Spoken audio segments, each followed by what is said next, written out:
minutes ago. GQ award president drops fatal evidence of Meg dirty bribe, declares to remove her prize. Meghan, the Duchess of Sussex, is reportedly set to take home a top award at the upcoming GQ Men of the Year Awards in London. This year's ceremony will take place at the Tate Modern in London on November 16, with the mother of two expected to make an appearance. An unnamed source told The Sun that the royal member had been offered a top award for her charity work. Last year, the Duke of Sussex appeared at the awards live from California via video link. Tickets for the awards show cost £5,999. Normally the event is attended by a swathe of celebrities, with previous guests including Victoria and David Beckham, Dua Lipa, and Madonna.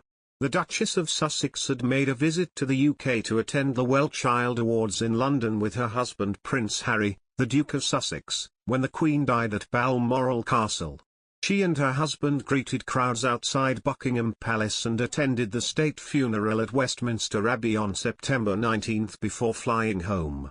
But the Duchess of Sussex could be back to attend the awards. In other news, the Duchess of Sussex's podcast series is to resume next week, according to a message shared on the official Spotify page of Archetypes. It read, "Regularly scheduled episodes will resume Tuesday, October 4th. Meghan's podcast show was paused following the death of Queen Elizabeth II on September 8.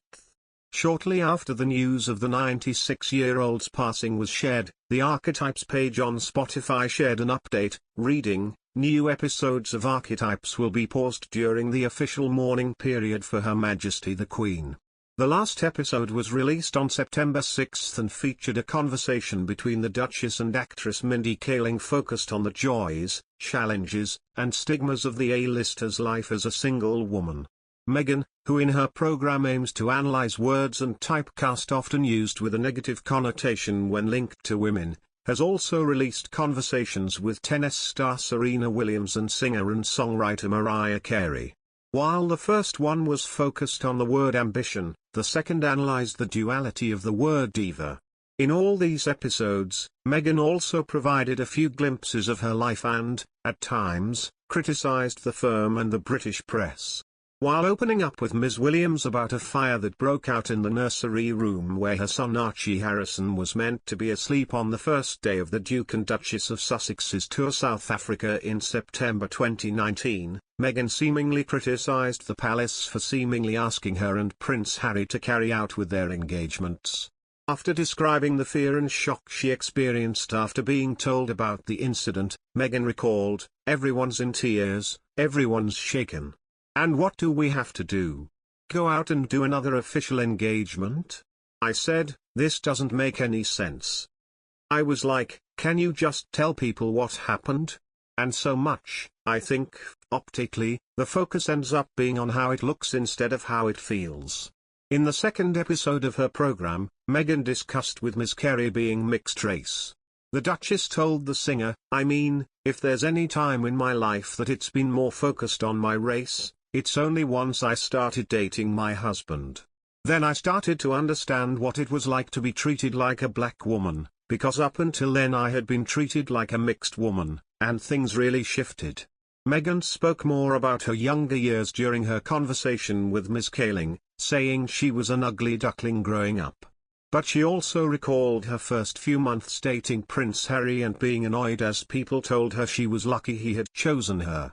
She said, "And, at a certain point, after you hear it a million times over, you're like, well, I chose him, too." She added, "But, thankfully, I have a partner who was countering that narrative for me and going, they've got it all wrong. I'm the lucky one 'cause you chose me. But it is gendered and it's archetyped and it's stereotyped that you're so lucky. And it just feeds into this idea that you're waiting for someone to tell you that you're good enough, as opposed to knowing that you're good enough on your own."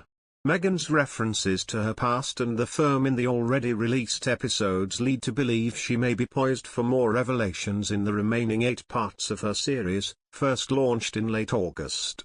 However, royal expert Kinsey Schofield recently claimed the Duchess may be making some last-minute editing to the already recorded episodes to ensure that nothing insensitive or insulting is said in the direction of the royal family in the aftermath of the Queen's death. Meghan announced at the end of her third podcast episode who she will chat with next.